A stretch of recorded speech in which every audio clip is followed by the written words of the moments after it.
There's a photograph that haunts everyone who sees it. A Swiss man with long, dark hair, barefoot, wearing nothing but a traditional loincloth, standing among the Penan people of Borneo. His eyes are intense, focused, alive with purpose. The year is 1989. His name is Bruno Manser. By May 2000, that man would walk into the Malaysian rainforest and vanish without a trace. No body, no evidence, no witnesses, nothing. But here's what makes this case different from every other missing person story you've heard. Bruno Manser wasn't lost. He knew the jungle better than almost any outsider alive. He had survived 6 years living in one of the world's most hostile environments, with almost nothing. He could identify hundreds of plant species, navigate by stars, read animal tracks, move silently through terrain that killed trained soldiers. And yet he disappeared so completely that some believe he was never meant to be found. This isn't a story about someone who got lost. This is a story about someone who became inconvenient, someone whose voice was too loud, whose cause was too dangerous, whose very existence threatened billion-dollar industries and government corruption at the highest levels. This is the story of the man who loved the rainforest so much that it may have consumed him, or been used to hide what was done to him. Bruno Manser was born on August 25, 1954, in Basel, Switzerland, a place about as far removed from tropical rainforests as you can imagine. Basel sits on the Rhine River, clean and orderly, a city of precision and wealth. Bruno's father worked as a tram driver. His mother managed the household.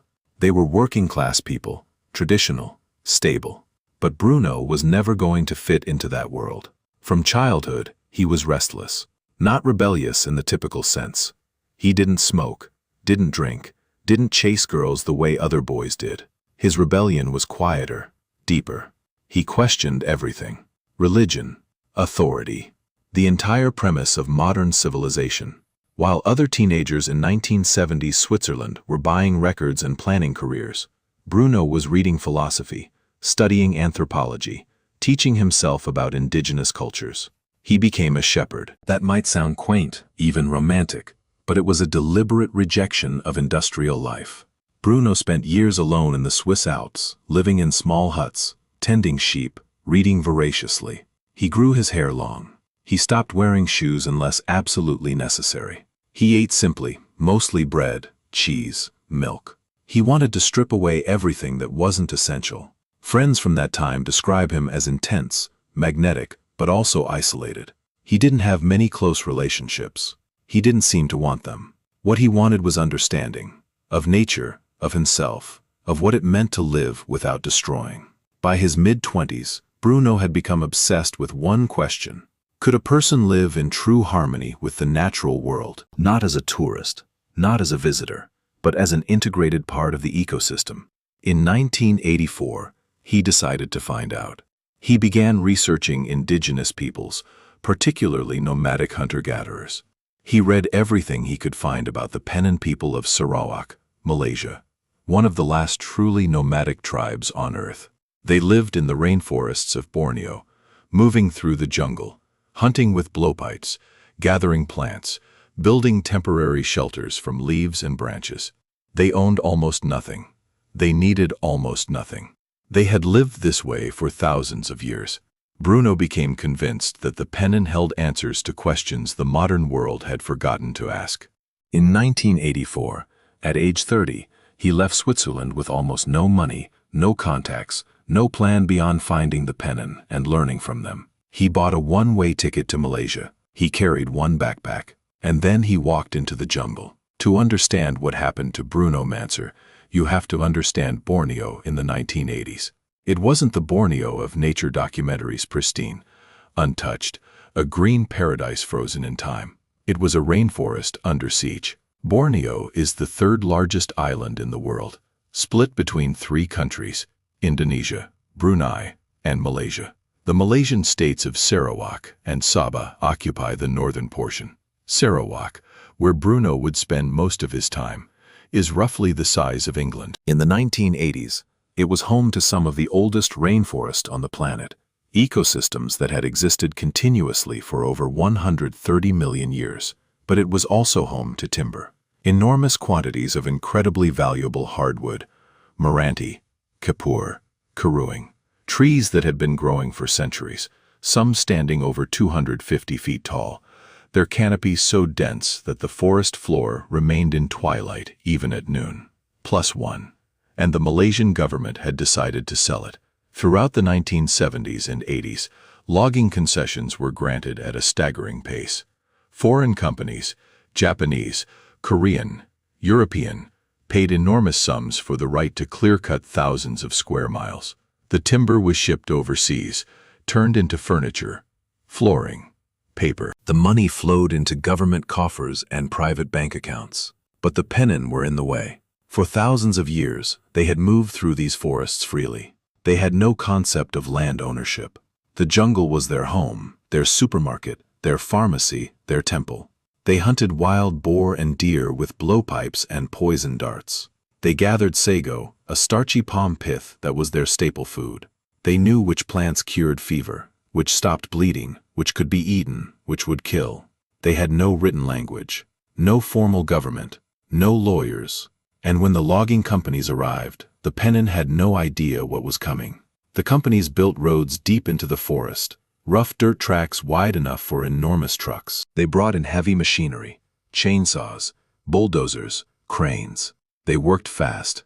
A single logging crew could clear several acres a day. The noise was unbearable. The Penan, who navigated by sound, who could hear a monkey moving half a mile away, were suddenly surrounded by the scream of chainsaws and the grinding roar of diesel engines. The animals fled. The sago palms were crushed. The rivers turned brown with silt, killing the fish. And the government told the Penan it was progress. Officials arrived in helicopters, offering the Penan resettlement. They could move into government housing, adopt farming, send their children to schools. They could stop being nomads and start being Malaysians. Many Penan refused. They built blockades, fallen logs across logging roads, entire families standing in the path of bulldozers. They were peaceful but firm. This was their land, their life. They had no other place to go. The government called them obstacles to development. The logging companies called them squatters. And then Bruno Manser arrived. Bruno didn't just show up in the jungle. He spent months preparing, though his preparation looked nothing like what most people would consider adequate. He flew into Kuala Lumpur, Malaysia's capital, in late 1984. From there, he made his way to Sarawak, taking buses and boats deeper into the interior. He asked questions. He talked to missionaries, researchers, anyone who might know how to contact the Penan. Most people thought he was insane. The Penan were notoriously difficult to find. They moved constantly, left no permanent structures, avoided contact with outsiders. Even anthropologists who had spent years trying to study them often failed to make meaningful contact. But Bruno was patient. He learned that some Penan traded occasionally with settled communities along the rivers. He waited in these villages, asking, listening. Eventually, someone agreed to take him into the forest. The journey took days. They traveled by longboat up muddy rivers, then on foot through terrain so dense that sunlight barely penetrated. The heat was suffocating. Over 90 degrees Fahrenheit with near 100% humidity. The air felt thick, heavy, like breathing warm water.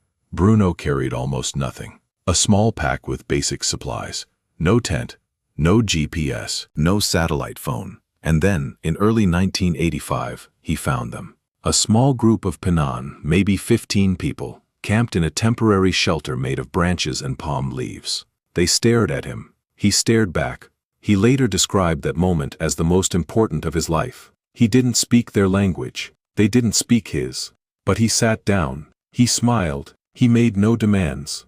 And slowly, over days, then weeks, they allowed him to stay. What Bruno Manser did next is almost unimaginable by modern standards. He didn't visit the Penan. He became one of them. He abandoned his Western clothes. He wore only a chawat, a traditional loincloth made from bark cloth. He went barefoot. He slept on the ground or on woven mats. He ate what they ate: wild boar, monkey, birds, fish, insects, sago, jungle fruits. He learned their language, a dialect of the Penan language spoken by only a few hundred people. He learned to hunt with a blowpipe, a long wooden tube through which darts tipped with poison were blown with extraordinary precision. The poison came from the sap of the tajem tree, carefully prepared and applied. A direct hit could kill a monkey in minutes. He learned to move silently. The Penan could walk through the jungle without snapping a twig, without rustling leaves. Bruno, who had grown up in the Swiss Alps, had to relearn everything about movement, about awareness.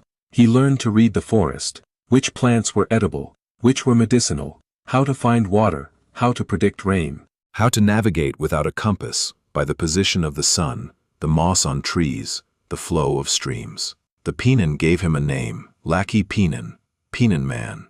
For 6 years, from 1985 to 1990, Bruno Manser lived almost entirely in the Bornean rainforest. He occasionally emerged to send letters, to meet with journalists, to gather supplies. But he always returned. He kept detailed journals, hundreds of pages of notes, sketches, observations. He documented Penan customs, medicinal plants, hunting techniques, spiritual beliefs. He drew maps of the forest. He recorded stories that had never been written down. But he also witnessed something that changed everything. He saw the logging. Imagine living in a place so vast, so untouched, that you can walk for days without seeing another human being, where the loudest sound is rain on leaves, or the call of a gibbon echoing through the canopy. And then, one morning, you hear chainsaws. Bruno was with a Penan group when the logging reached their area. The sound came first, a high-pitched mechanical scream, alien and violent. Then the crashes, massive trees, some over 200 years old, falling with sounds like thunder. The Penan were terrified. Some of the elders wept. Bruno walked toward the sound. He emerged from the jungle to see a logging operation in full swing. Dozens of workers, massive trucks, trees being cut, dragged, loaded. The ground was torn apart.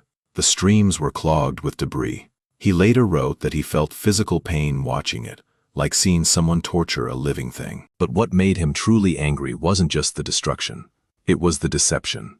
The logging companies had told the government, and the government had told the world, that they were practicing sustainable forestry. They claimed to be selectively harvesting trees, leaving the ecosystem intact. Bruno saw the truth. They were clear-cutting. They were taking everything. Roads were being bulldozed straight through the heart of the rainforest. Entire hillsides were being stripped bare. And the Penan, who had lived there for thousands of years, had no legal standing to stop it. Bruno made a decision. He would become their voice. In 1987, the Penan began setting up blockades. They were simple structures, felled trees, bamboo barriers, ropes. But they were effective. Logging trucks couldn't pass. Operations ground to a halt. The Penan stood at these blockades, men, women, and children. They held signs written in Malay. "This forest is our home. Stop destroying our land." And Bruno Manser was with them. He didn't organize the blockades. The Penan themselves made that decision. But he helped. He taught them how to communicate with the outside world. He helped write letters to newspapers, to environmental organizations, to foreign governments. He took photographs. He documented everything. And he made the logging companies, and the Malaysian government, very, very angry. The government response was swift. Police arrived. They arrested Penan protesters. They dismantled blockades. They issued warnings, interfere with logging operations and face imprisonment. But the Penan rebuilt the blockades. Again and again, they were torn down. Again and again, the Penan rebuilt them. Bruno became a wanted man. The Malaysian government issued a warrant for his arrest. The charge was entering Sarawak without proper documentation. He had overstayed his tourist visa by years. But everyone knew the real reason. He was interfering with logging profits. Bruno went into hiding, moving deeper into the jungle, traveling only with trusted Penan guides. For months, he evaded authorities. There were reports of police helicopters searching for him, of raids on Penan camps. But the jungle is vast, and the Penan knew it intimately. In 1990, after 6 years in Borneo, Bruno made a difficult decision. He left. Bruno returned to Switzerland, but he didn't return to a quiet life. He became an international activist, one of the most prominent environmental voices of the 1990s. He gave speeches across Europe. He met with politicians, journalists, celebrities. He showed his photographs, images of the Penan, of the destroyed forest, of the logging operations. He was compelling. Thin, long-haired, intense, speaking with absolute conviction. He didn't ask for donations. He didn't promote himself. He talked only about the Penan and the forest. And people listened. Environmental organizations rallied around the cause.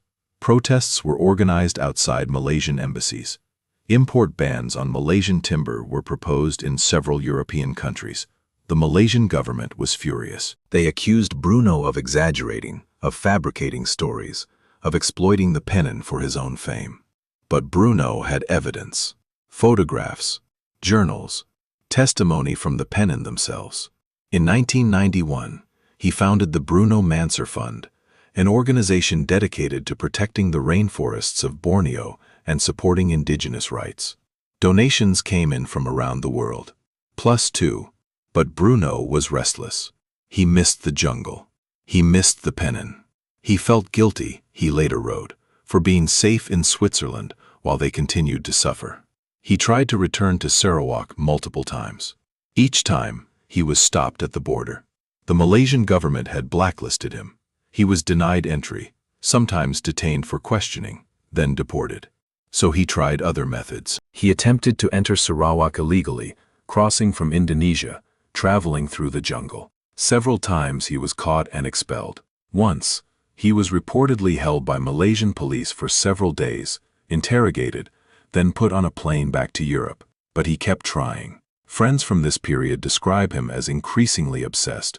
He talked constantly about the Penan, about the forest. He slept little. He drove himself relentlessly, organizing, fundraising, campaigning. Some worried he was burning out.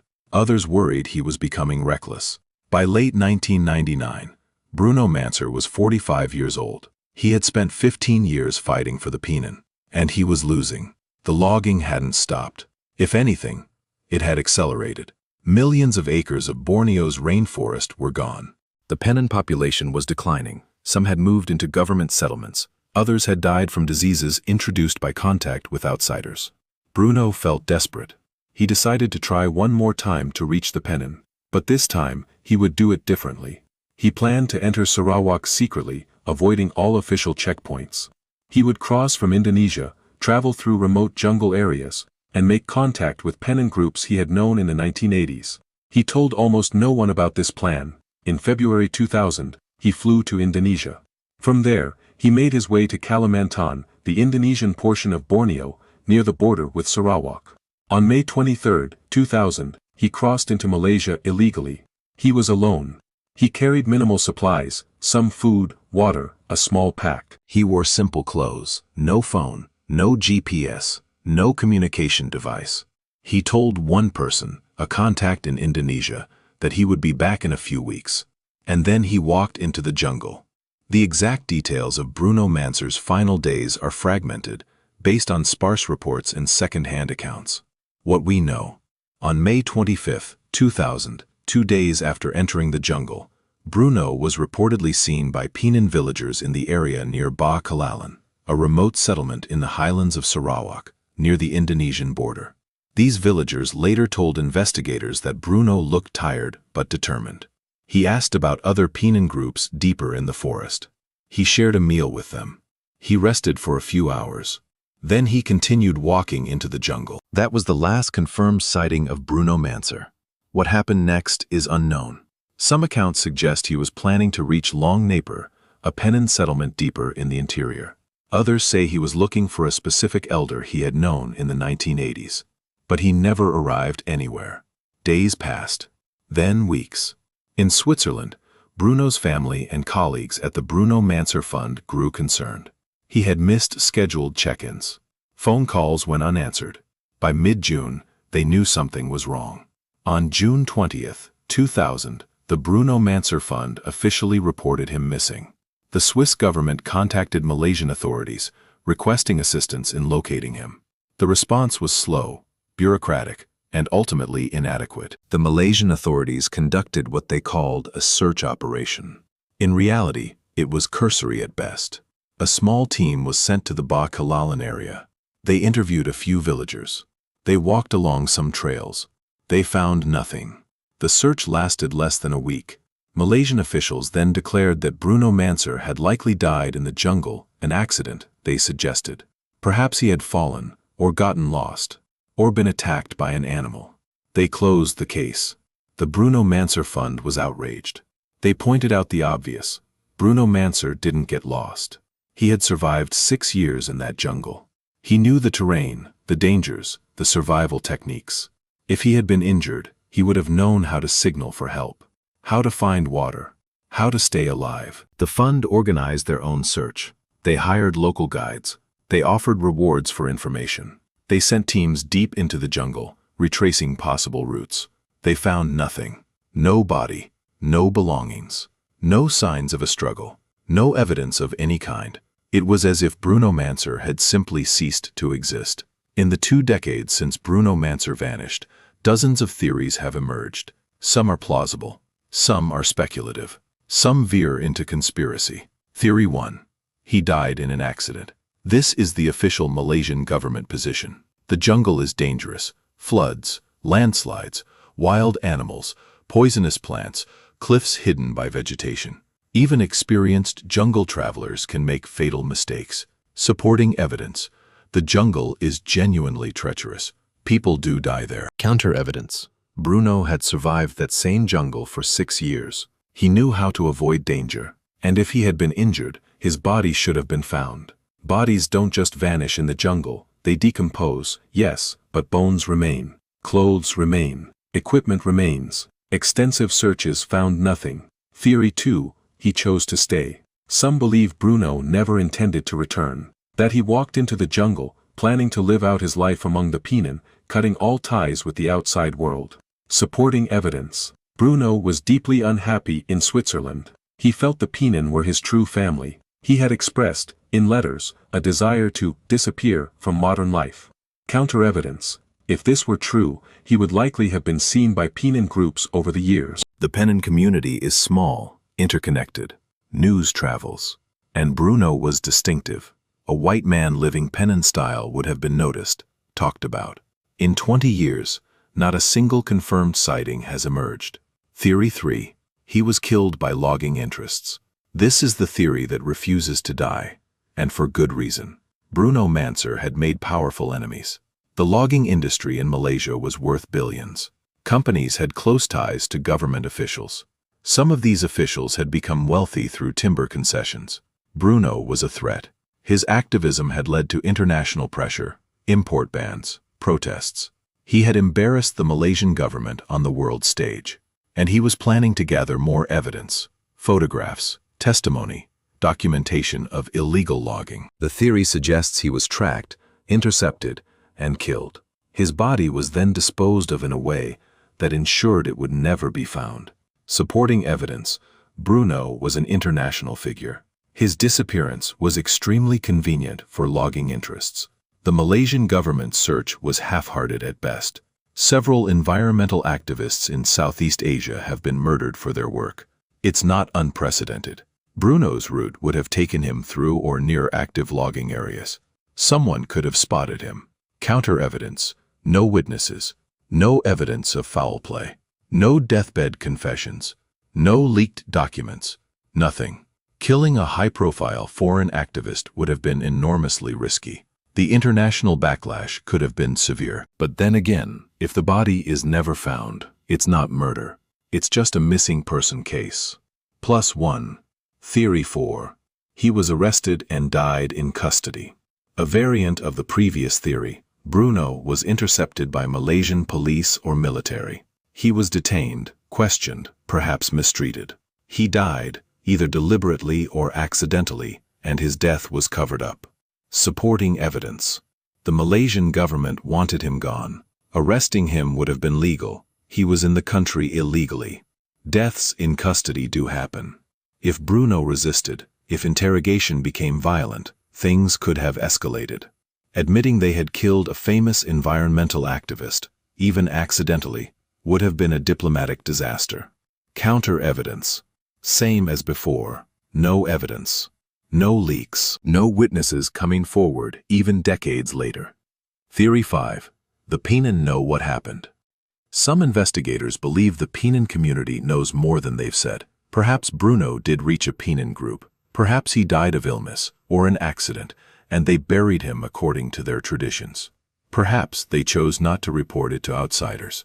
Or perhaps they were told to stay silent, by logging companies, by government officials, by threats. Supporting evidence. The Penan have good reason to distrust authorities.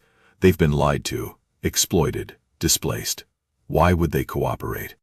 Some Penan activists have faced retaliation for speaking out.